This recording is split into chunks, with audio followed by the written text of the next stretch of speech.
The holiday season is here and it's time to indulge in some delicious treats. But what if I told you that you could enjoy a delicious cake that's not only festive but also super healthy? Yes, it's possible. Today I'm going to share with you the healthiest Christmas cake recipe, which is packed with wholesome ingredients and free from refined sugar and unhealthy fats. So let's make your holidays merry as well as healthy. Hi, I'm Dr. Anshul Gupta. I'm a board certified family physician with advanced training in functional and integrative medicine. Now, the holiday season is here, and most people are looking to bake some cakes or make some delicious desserts. Most of these recipes are loaded with refined sugar, processed flour, as well as unhealthy oils.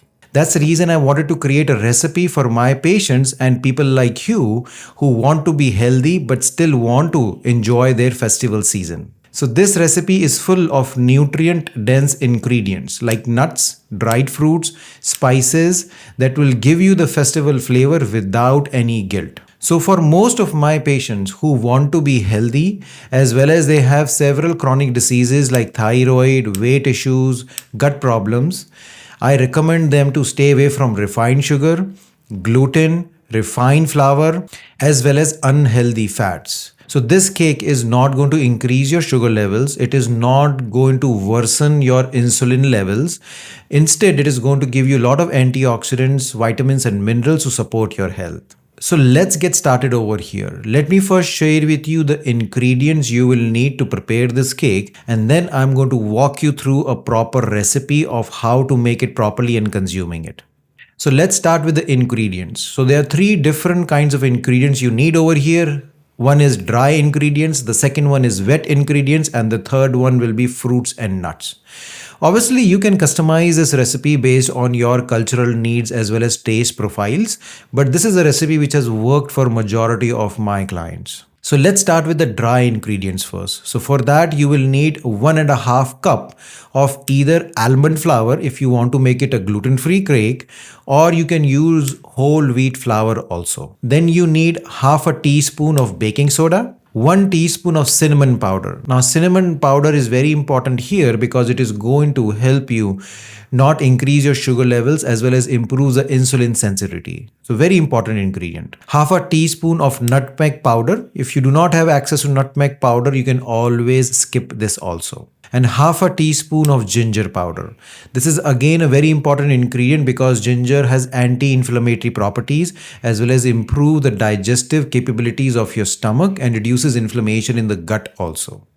The next ingredients are wet ingredients. The first ingredient over here are eggs. So 2 large eggs is what you will need. Now, for some people, they do not tolerate eggs or do not want to use eggs. So for that, they can actually make a flaxseed substitute. So for that, what you need is that you take 2 tablespoons of flaxseed meal and you add 6 tablespoons of water into it. You mix both of them together really well, and that can be used as a substitute for eggs. Then you need 1/3 cup of either coconut oil or olive oil. Then you use 1/4 cup of unsweetened applesauce and 1 teaspoon of vanilla extract. Then to make it more nutritious, you add some fruits and nuts to it, especially half a cup of chopped dates. You can do that. If you have access to either dried cranberries or raisins, you can use that. Then 1/3 cup of chopped walnuts or either almonds, depending on your taste profile. And then 1/3 cup of chopped pecans. Now the next step is how to make this Christmas cake. So let's get started with that. So the step one is that you preheat and prepare your oven for it. Okay. So you preheat your oven to 350 Fahrenheit or 175 degrees centigrade. Then you line a 7 or 8 inch round cake pan with parchment paper and lightly grease it. Now the very next step is very important, that you soak these fruits and nuts so that you reduce the lectin levels in them. And you can do that around for 15 to 20 minutes. That generally, first of all, will make the fruits plumpy as well as juicy and also will remove the lectins in the nuts for you. The next step is start mixing all of your dry ingredients.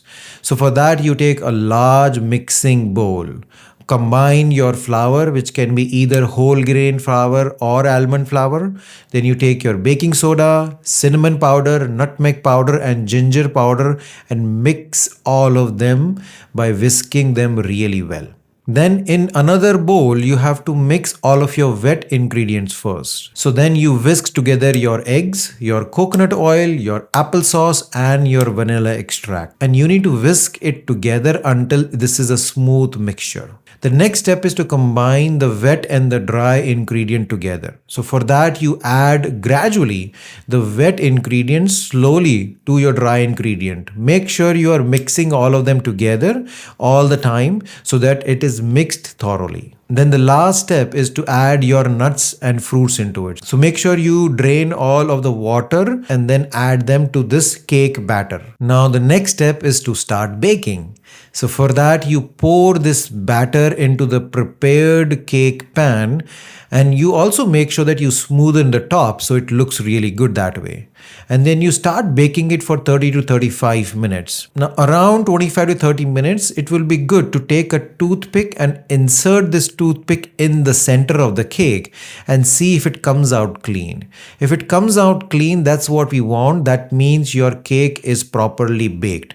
If it is still coming out wet, or if it is coming out with some cake batter into it, then you need to bake it a little bit longer. Now the next step is to let the cake cool.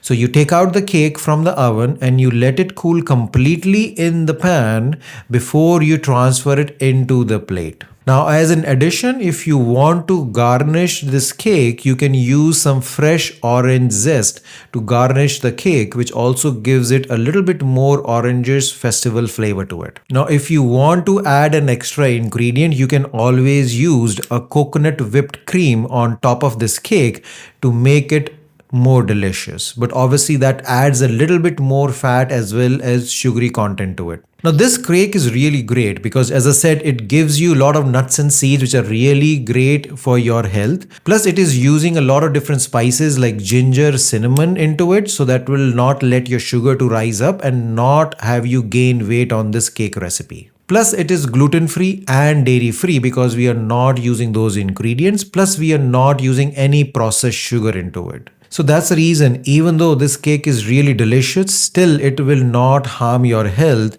and you can still enjoy this festival season with your family. Now portion control is very important. So make sure you're not eating the whole cake yourself. But you can still enjoy a couple of pieces of this cake without sabotaging your health. This healthy cake recipe is a proof that you don't have to compromise on flavor and you can still have a healthy lifestyle. Hope you enjoy this cake and this recipe. Please try it out and share it in the comment section. How did you like this cake? And if any changes you made to this recipe made it even better, please share that too, because we are always looking for making this recipe a better recipe for our clients. I hope you like this recipe as well as this video. If you did, please like and subscribe to my channel to keep on getting this great information in the future, as well as share this video with loved ones who can benefit from this great information too. Until next time, take care. Bye-bye.